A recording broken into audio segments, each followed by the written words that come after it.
Kuya, magkaka-trophy ka dito. Pag research to. Magkaka-trophy ka dito pag nagkaano ka. Tinawag niya ako, sabi niya, yung ikang tao na yun, magaling. Separate niya ika yung mga ano, nabubulok saka hindi nabubulok. Pauwi na kayo, tinawag pa ako eh. Hindi naman makain ka na. Dinadala niya sa ano yan, gagamitin niya yan sa ano, lubasa.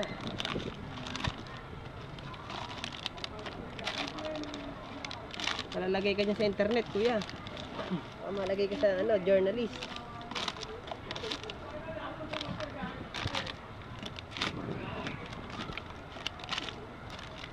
Nakabibenta ba yung ganyan, kuya? Hinihiwalay niyo yung plastic.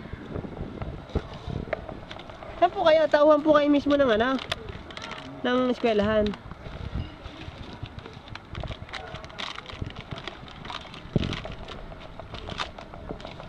Galing kami ng Payatas eh. Sige. Sa Maynila.